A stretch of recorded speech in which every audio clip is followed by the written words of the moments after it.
Nursultan Nazarbayev ruled Kazakhstan for nearly 3 decades between 1991 and 2019. In 1997, Mr. Nazarbayev raised the idea of reviving the former Soviet Republic's ancient Silk Road role as a transport link between Europe and Asia. The vision never took off. Not until 16 years later, when he was caught on by his Chinese counterpart. It was September 2013. Chinese leader Xi Jinping made an official visit to Kazakhstan. Just 6 months ago, Mr. Xi was elected to his first term as the president of China. The September trip included a stop at Nazarbayev University. He went on to make a speech in this conference hall to outline a similar vision that would shake up not just transport routes, but also global politics in the following decade. Now, this is exactly where Chinese President Xi Jinping was at 10 years ago, right here at this podium, where he made that speech proposing the Belt and Road Initiative.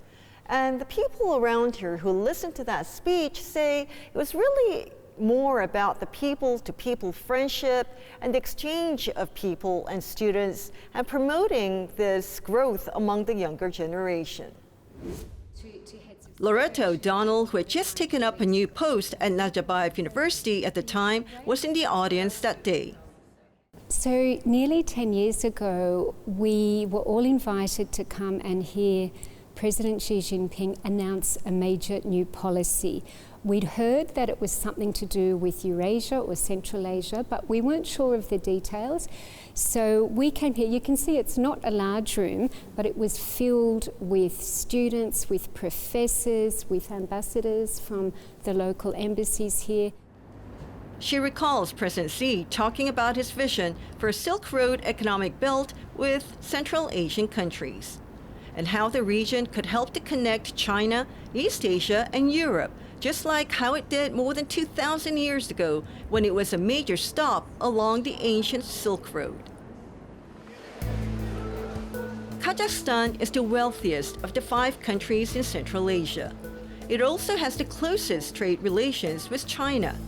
Bilateral trade totaled $31 billion in 2022, accounting for more than 40% of China's trade with the entire region.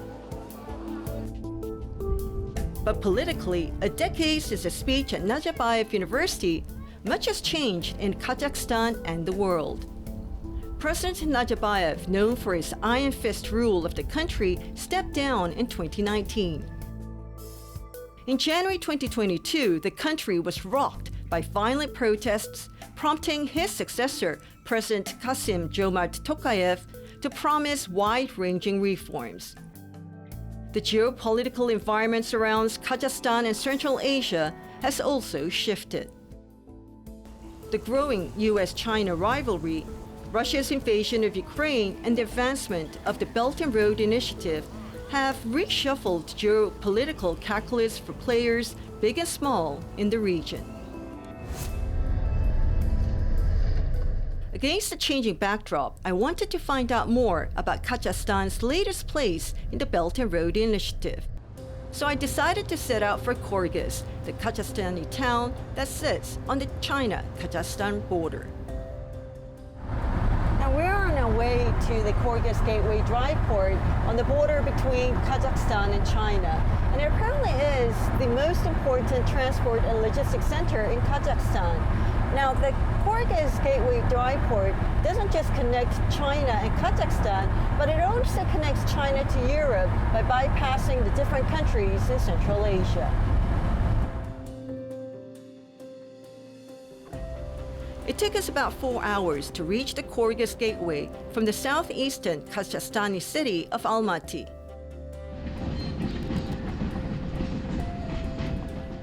Under the Belt and Road Initiative, Kyrgyz is tasked with the exact same role it used to play during the days of the ancient Silk Road, when camels and horses roamed across barren brown deserts, linking traders from Europe to Asia.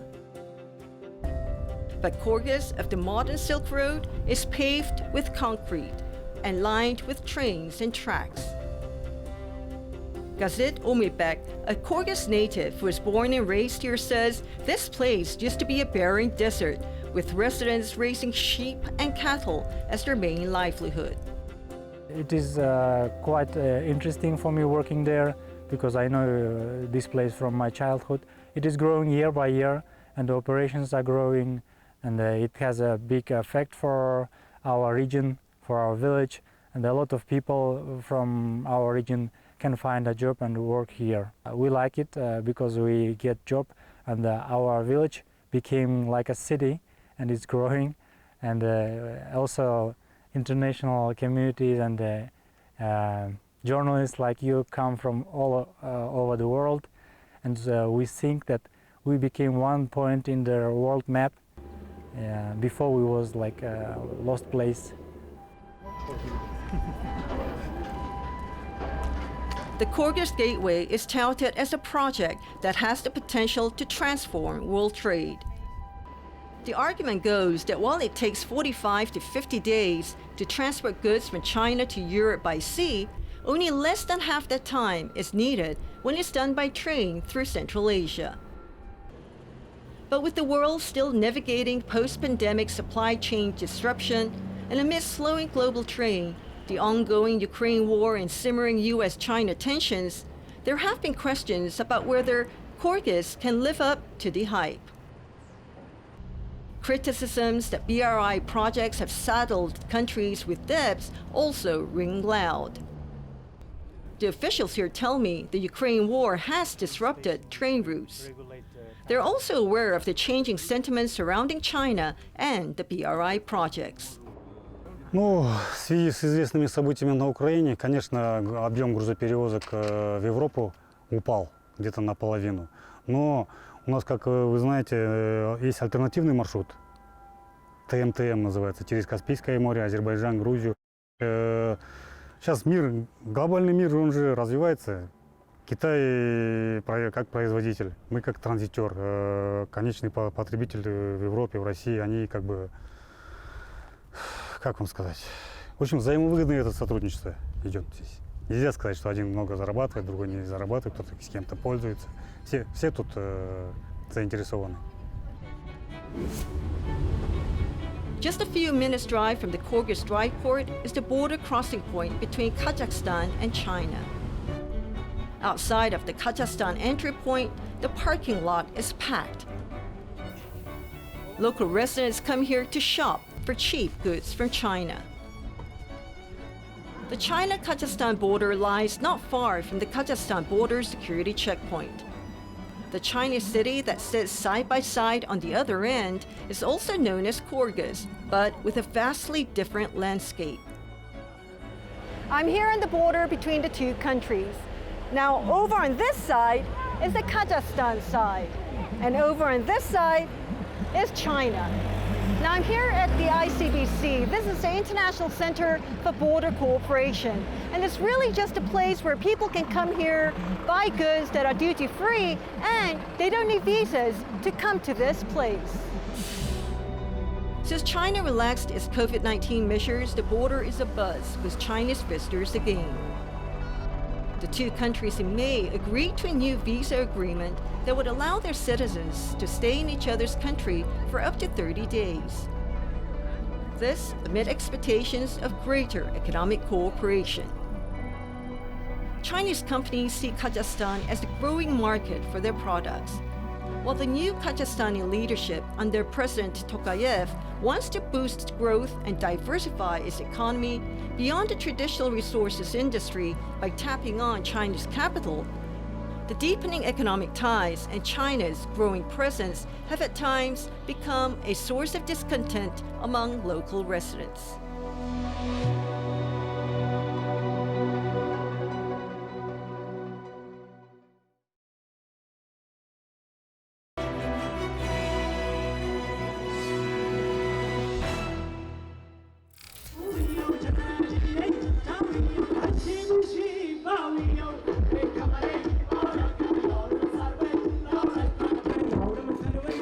Almaty is Kazakhstan's largest and most populous city. It served as the nation's capital until 1997. Today, it remains the commercial, financial, and cultural hub of Kazakhstan.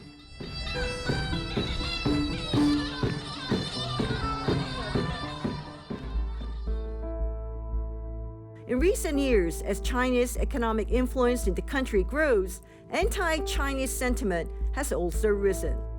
At times, those sentiments will spill over into the streets of Almaty and other cities. Surveys conducted between 2017 and 2021 by the Central Asia Barometer show that in Kazakhstan, the number of respondents who hold a negative view of China consistently outpaced those who hold a positive view.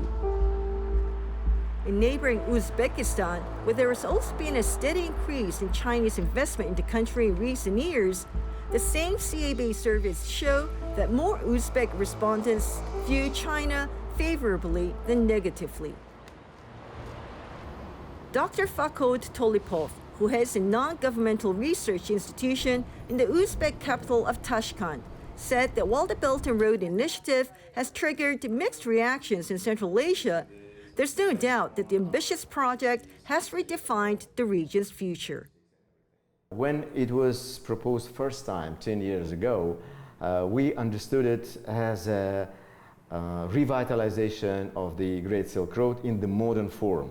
Because until BRI was officially proposed, the language or rhetoric of Great Silk Road was getting new popularity because expert community officials also remembered this romantic ancient history of Great Silk Road, forgotten because of dominance of sea trade, oceanic trade. And now Central Asia gets or is getting a new chance to revitalize the modern form of Great Silk Road because of the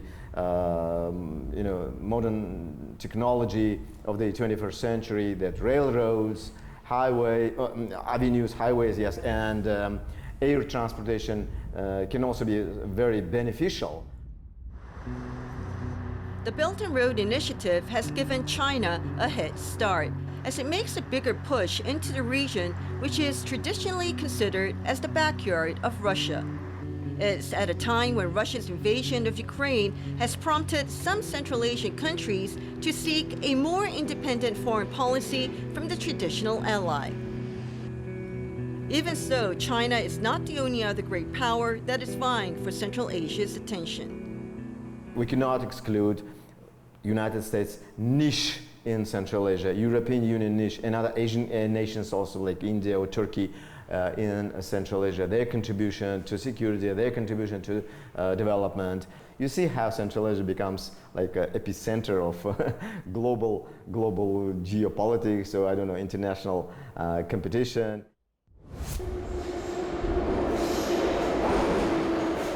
The arrival of the Belt and Road Initiative coincides with a new era of reforms and opening up in Uzbekistan.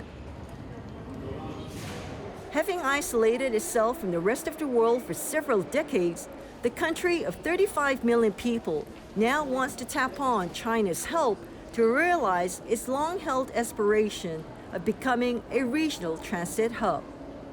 Officials say the country is aware of the risks and rewards of roping in the Chinese capital. Qaysidir bir jihatlarda Xitoy olish mumkin, qaysidir bir jihatlarida O'zbekiston baland keladigan joylari bor. Buni doimiy balansini ushlaydigan davlat regulyatorlari bor. Ya'ni Xitoy ham davlat hisobida o'zining siyosatini olib borsa, O'zbekiston ham tashqi, ham ichki siyosatida o'zining balansini ushlaydigan bir qator regulyativ funksiyalarga ega. Shuni inobatga olgan holda aynan xalqaro miqyosdagi loyihalarni balansida ushlaydigan va balansda amalga oshiradigan mexanizmlar O'zbekistonda mavjud. Uzbekistan is ready to hit the road. It doesn't want to miss the train of economic prosperity promised by China's Belt and Road Initiative. Latching on the novelty of the ambitious infrastructure development campaign, it has plans beyond just building more trains and tracks.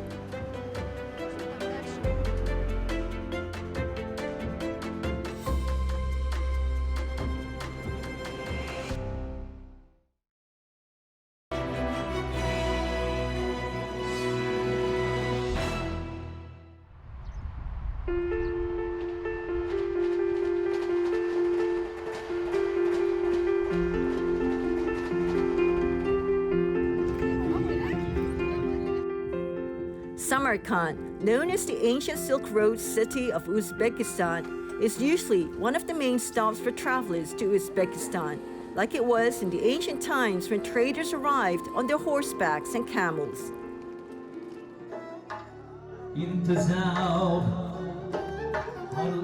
Perhaps that's why the Uzbek people are used to having strangers drop by.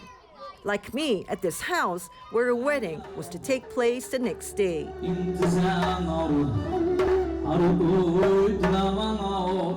Very nice. Very nice.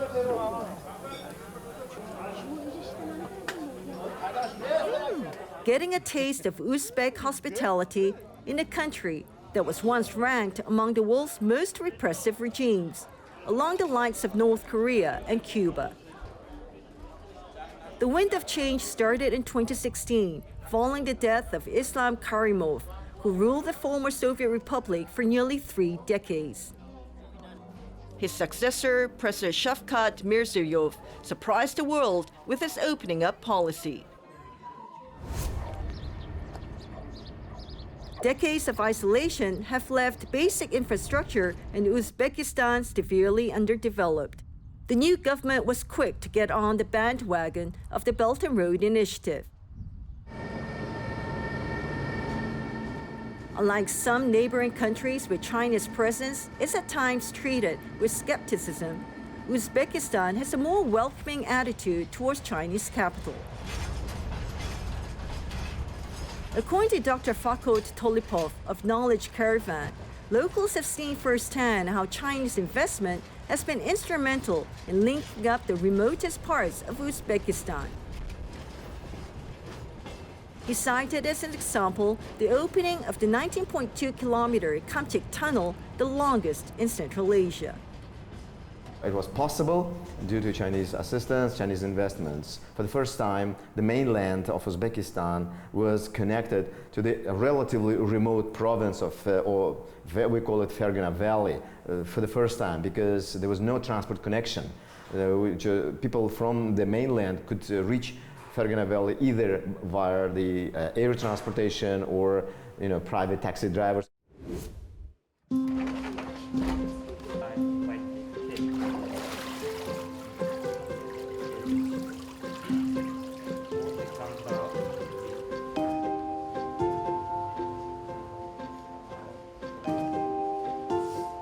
But Uzbekistan doesn't want to be just a transit hub for goods.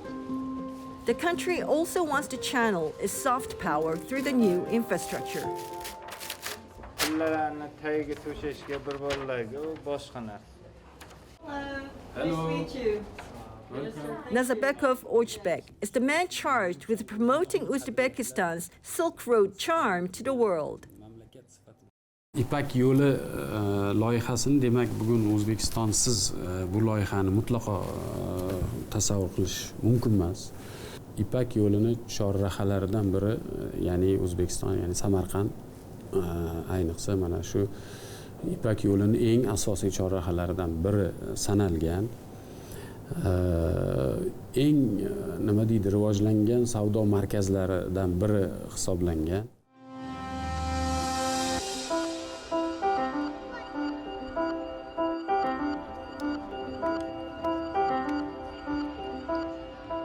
He acknowledges that Uzbekistan is not yet a popular destination for Chinese tourists, even as he sees potential for growth. Manimcha 20-30 ming bor o'zi yiliga. Xitoy deyarli eng oxiri ochilgan davlatlardan biri, juda kech, ya'ni pandemiya cheklovlaridan juda kech, eng oxirgi deyarli cheklovlarni olib tashlagan, umuman chiqishga ham, kirishga ham. Aniq biz ko'zlagan maqsadlarimizga chiqish bu hozir imkoniyatlarimiz sal kamayib qoldi. Rejalarimiz shuning uchun ham 100 ming deyapti.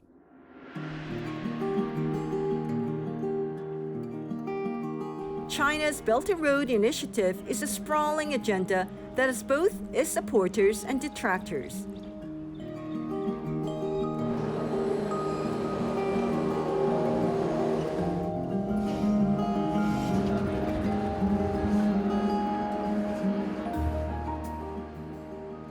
For about 10 days, I traveled across Central Asia from Kazakhstan to Uzbekistan.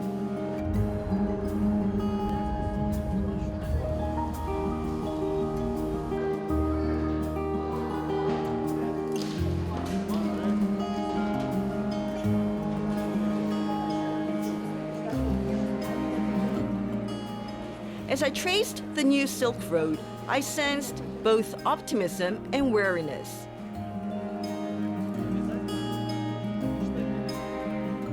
I met government officials and ordinary people who told me they were happy with the attention that the countries have been getting since President Xi Jinping's speech that put them on the world map again.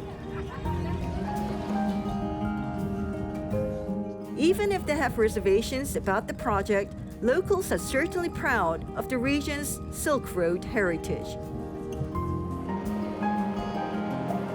President Xi's speech 10 years ago set the BRI train off to a roaring start in Central Asia.